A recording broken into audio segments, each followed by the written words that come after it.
ganun pala kasarap yung experience na ikaw yung namimigay ng ayuda para sa mga taong gano'n na nasalanta ng bagyo.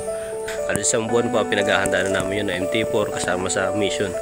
Kaya lang ay may isang umurong kaya.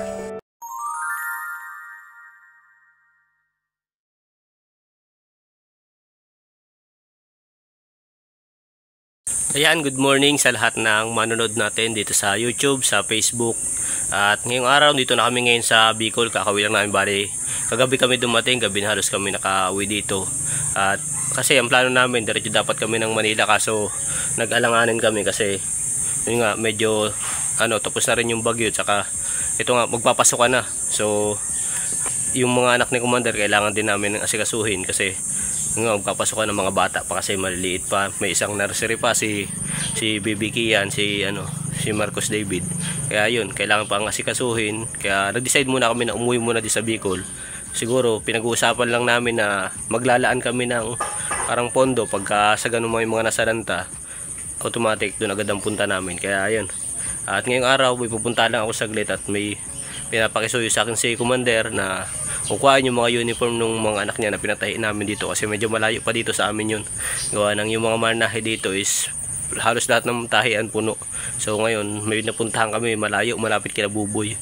At yun, kuhain ko na muna, pinasuyo sa akin ni Commander. So yan, dun muna tayo. Tapos maya nakagayak na rin naman ako.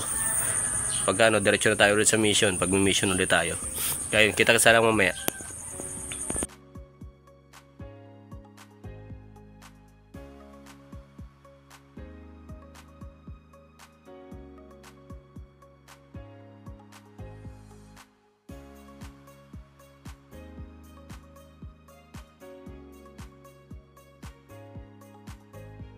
At yan, kakarating ko lang dito sa amin at yun.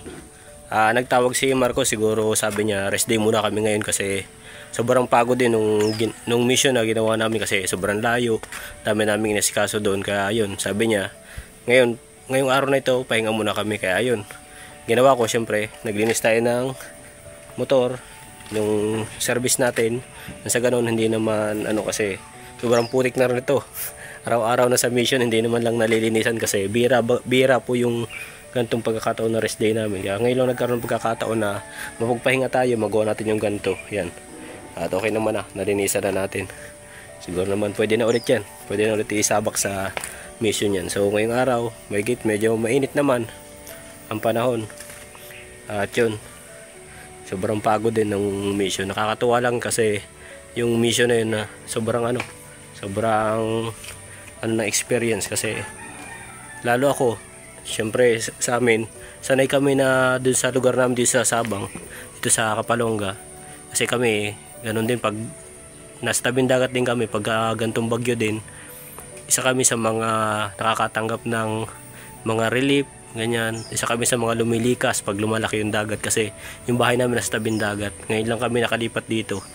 Kaya yun, sobrang nakakatawa kasi doon ko naranasan na ganun pala kasarap yung experience na ikaw yung namimigay ng ayuda para sa mga taong gano'n na nasalanta ng bagyo. Ang sarap sa pakiramdam na ikaw naman yung nagbibigay, hindi na ikaw yung nabibigyan ng relief na pagka ganyang may sakuna, pagka ganyang may ang dagat o kaya ang may bagyo ganyan.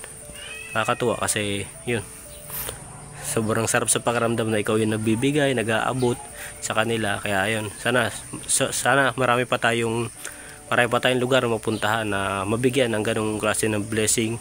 Sabi nga ni Mark, every month siguro gagawin namin yung gantong mission. Sana suportahan nyo yung gantong mission namin na pagbibigay sa mga bayan na hindi natin masyadong naabot, mga coastal area, hindi masyadong naabot ang gobyerno. At yun, siguro ganun na lang gagawin natin every month. At syempre nagpapasalamat din ako doon sa tropa ko sa nagturo sa amin doon kung saan yung lugar na yun na Katimo. Siya yung barkada ko na yun, dati nagtatrabaho siya sa mga ganyan, sa mga PSA, kaya alam niya yung mga lugar na coastal, yung mga sulok-sulok na pupuntahan niya. Doon ako nagtanong kung saan may coastal area na pwede namin puntahan para sa mission na yun. At yun, doon nga kami tinuro sa Tagkawen, Quezon. Shoutout sa tropa ko kay Vince, at pinapa-shoutout niya yung papa ni Tin. Shoutout po sa inyo. Kuya Bumbay kung tawagan nila. Yun, shoutout po sa inyo. Salamat sa tulong na binigay nyo na mapuntahan yung lugar na yun. Yan. Ngayong araw siguro punta muna tayo sa kabilang bahay kasi yung mga pinsan kong iba umuwi dito. At ang alam ko na liligo sila dito sa isang paliguan dito. Sisilipin ko kung nandun. Pati yung mga kapatid ko nandun. So titingnan ko kung nandun yung mga kapatid ko para kahit paano masikaso natin doon sa kabila. Dadating ako sa kabilang bahay namin kila mama. At nandun si mama sa kabilang bahay, sa bahay ng kapatid ko. Tingnan natin kung anong maitutulong natin doon. At ano naman ngayon, rest day. So yan, family time muna tayo ngayong araw na ito. At bawi na lang tayo bukas pag mission natin. Siguro ngayon pahinga lang muna kasi sobrang pagod din ang naging ano namin sa Tagkawayan, Quezon. Sobrang layo. At ilang araw din kami doon, dala ng bigas, nagtulong sa pagbibigay ng school supply. So ano pa, syempre nag-repack pa kami ng mga dinalang bigas doon. Basta ang dami naming nakakatuwa kasi napakabait ng tao doon. Sobrang na-appreciate namin yung pag-alalay sa amin, lalo yung mga may katungkulan doon, lalo kay SK. Yan, salamat sa kanila sa pag-assist sa amin doon. At nung pangalawang araw hindi na namin sila kasi sabi namin baka may magawa pa sila. At ang alam ko noon mamimigay ulit sila ng school supply nung pangalawang araw. Sabi namin kung kaya naman namin na kami na lang yung magbibigay doon sa para nung sa ganun hindi na sila maabala, kami na muna yung nag-ano. Pero nandun pa rin sila SK, tapos yung ilang kagawad nandun pa rin, tinulungan pa rin tayo sa pag-distribute ng mga blessing na dala natin. So yun, salamat sa mga tao doon, sa mga suporta nyo. At sana hindi lang yun yung unang pagpunta natin doon. Sa susunod na pagdating, sabi nga ni Marcos, pagdating nung package na may parating kasi pong package na galing sa sponsor, doon yung target namin na madalhan.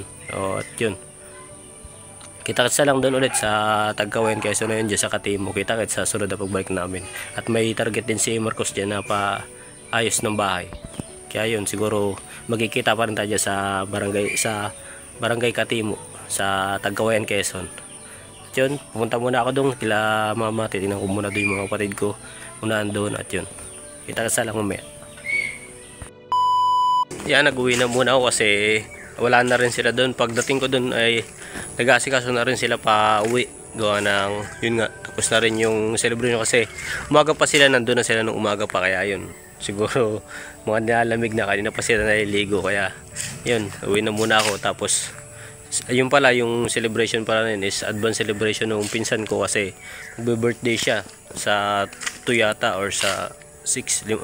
Limot ko kung anong yun, advance celebration lang nila, kaya sila nag-swimming doon, yung mga pinsan ko. Tapos yung kapal ko nandun din, kaya yun, okay lang naman. So uwi na lang tayo dito, sikaso lang tayo ito anong pwede magawa dito sa bahay since day off naman natin ngayon. Dito muna tayo sa bahay kung anong yung magagawa dito, kung ano yung pwedeng linisin, kung ano yung pwedeng gawin dito sa bahay. Yun, dito lang muna tayo. At sa mga nagko-comment pala, nababasa ko yung mga nagko-comment, hinahanap si Buboy dito sa mission namin nung sa Quezon.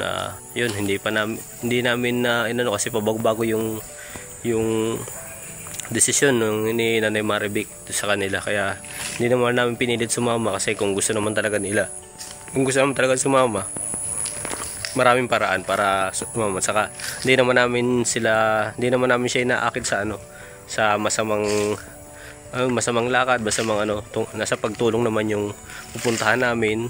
Kaya yun, ewan ko kung anong nangyari kay Nanay Maribik at hindi na naman niya pinayagan si Buboy. Kaya yun, Buboy naman, alam niyo naman po si Buboy, kahit paano walang sarili siyang desisyon, nakadepende desisyon niya kay Nanay Maribik. Kaya kung ano sabihin Nanay Maribik, yun lang ginagawa niya. Kaya hindi natin nakasama si Buboy, sayang nga, kasi yun talaga yung plano, dapat buong MT4 kasama, tapos kasama yung kapatid ni Commander para dun sa mission na yun. Kaya lang nung punta namin nung hapon doon, pumayag, sabi sasama daw. Tapos nung nag-message siya kay Commander na hindi na muna kasama. Kaya dapat ang plano namin kasi doon naman kami dadaan sa kanila pupunta sa Tagkawayan. Hindi namin dinaanan kasi nga ganun nga yung desisyon ni Nanay Maribik. Siyempre, respeto namin. Alangan naman kami pa yung mamimilit. Alangan naman pilitin pa namin sila. Yun yung yun yung desisyon nila. So hindi natin pinilit kasi kung gusto naman talaga, sabi ka, kung gusto may paraan, kung ayaw maraming dahilan. Kaya yun, hindi namin pinilit. At ayaw siguro nila na ganun sa ginagawa natin. pag-mission natin. Kaya yun, hindi na natin pinilit. Ay, nakakalungkot lang kasi hindi siya nakasama. Sayang din yung yung maaari niyang may tulong din doon, magawa niya doon. Tsaka siyempre, masarap sa pakiramdam yung nagbibigay ka, yung tumutulong ka. Sarap sa pakiramdam na ikaw yung nagbibigay ng tulong. Kaya hindi ko alam sa desisyon nila kung bakit ganun. Nakakalungkot lang. Pero yan na. Siguro ngayon, nandito naman na kami. Baka pumunta si Commander doon, kausapin kung ano yung nangyari, bakit ganun yung nagdesisyon niya. At si Commander kahit paano. Siyempre kami, hindi naman mawala sa namin na parang sumama ang loob. Kasi usapan na yun eh. Matagal na namin plano yun na buong MT4 doon sa mission na yun, matagal na namin plano yun. At isang buwan pa pinaghahandaan na namin yun na MT4 kasama sa mission. Kaya lang may isang umurong, kaya ewan, yun na namin basta bahala na siguro pag nag-usap sila ni Commander mamaya ay bukas, kung pag vlog natin bukas kung makausap niya, doon natin maalam kung ano naging desisyon nila. At yun, tayo dito na muna tayo sa bahay since day off naman ngayon. Asikaso muna tayo dito at kita-kitsa lang bukas sa mission. Bukas balik mission ulit tayo. Ngayon pahinga lang kasi medyo mapagod talaga yung punta sa Kawayan. So dito muna tayo sa bahay, pahinga. At muna, dito muna tayo family time muna, saka dito sa bahay, asikaso din tayo sa bahay. Yun, hanggang dito lang muna yung vlog natin. At kita-kitsa lang bukas sa mission namin ulit. Balik back to ulit tayo, back to reality ulit tayo sa mga beneficiary natin. Yan, siyempre ilang araw din tayong wala, 3 araw din tayong wala. So yan, kita-kitsa lang sa natin. Mag-iingat kayo palagi at God bless.